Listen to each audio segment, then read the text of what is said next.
Bismillahirrahmanirrahim. Assalamualaikum warahmatullahi wabarakatuh. Bagaimana kabarnya hari ini? Semoga dalam keadaan sehat dan dalam perlindungan Allah SWT. Baik, tetap semangat, tetap sehat dan jangan menyerah. Untuk mengawali proses pembelajaran kali ini, kita awali dengan bersama-sama membaca basmalah. Bismillahirrahmanirrahim. Kali ini kita akan belajar tentang sistem organisasi kehidupan. Adapun kompetensi dasarnya bisa dilihat di layar ya. Dan tujuan pembelajarannya bisa dilihat di layar juga. Baik, tahukah kalian kumpulan jaringan yang melaksanakan fungsi dan tujuan tertentu akan membentuk sebuah organ? Nah, contohnya organ mata, hidung, telinga, dan organ yang lainnya ternyata mempunyai banyak bagian dan fungsi. Tapi, kamu tahu tidak kalau organ-organ ini dapat bekerja sama membentuk sebuah sistem. Namanya sistem organ. Ya, sistem organ ini adalah gabungan dari beberapa organ yang saling bekerja sama satu dengan yang lainnya. Jadi kalau nggak ada salah satu di antara mereka, tidak akan terjadi sebuah kerjasama. Tanpa adanya kerjasama antar organ ini, tentu organ-organ di tubuh kita tidak akan terhubung dengan baik. Misalnya, jantung yang seharusnya memompa darah tidak akan berhasil menyalurkan darah tersebut ke seluruh tubuh kita apabila tidak bekerja sama dengan organ pembuluh darah.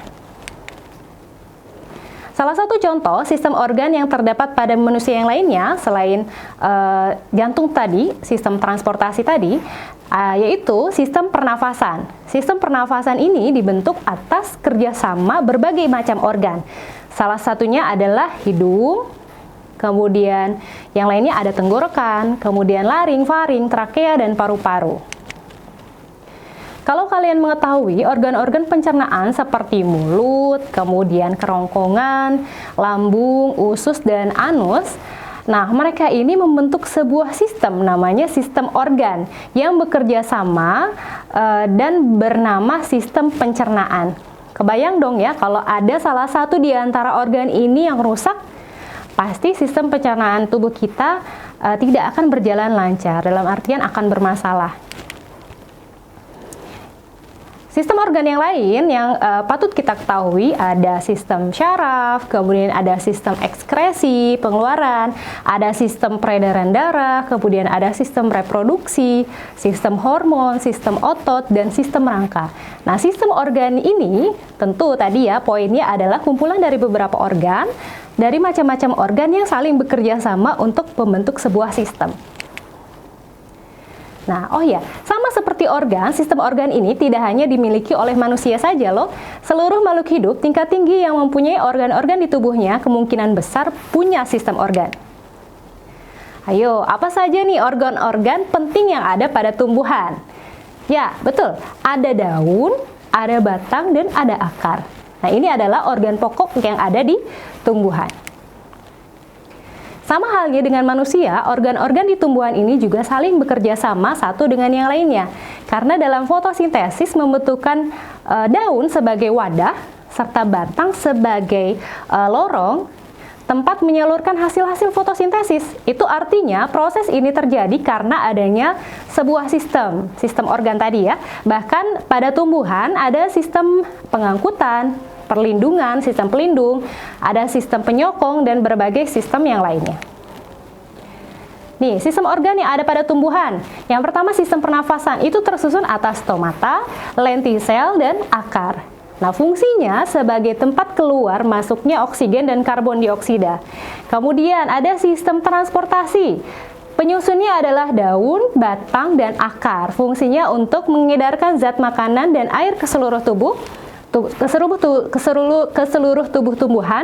Dan yang ketiga adalah sistem gerak. Penyusunnya ada daun, batang, dan akar. Fungsinya untuk merespon rangsangan dari luar. Nah, dalam tingkatan organisasi kehidupan, sistem-sistem organ ini pada akhirnya akan membentuk sebuah organisme. Apa sih contoh organisme? Ya kita. manusia, kita, termasuk dari organisme tersebut. Nah, kalau kalian bingung apa sih organisme itu, ya organisme itu punya ciri-ciri. Yang pertama, memerlukan makanan. Kemudian yang kedua, bernafas. Yang ketiga, bergerak. Yang keempat, tumbuh. Yang kelima, berkembang biak. Dan yang keenam adalah peka terhadap perangsang.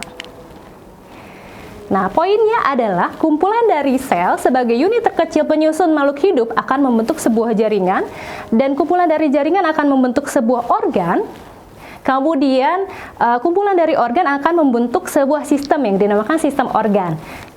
Kemudian kumpulan dari sistem organ tersebut akan saling bekerja sama dan akan membentuk sebuah organisme yang mempunyai keenam ciri umum tadi ya. Baik, terima kasih atas perhatiannya. Semoga apa yang disampaikan bermanfaat. Kurang lebihnya Ibu mohon maaf. Assalamualaikum warahmatullahi wabarakatuh.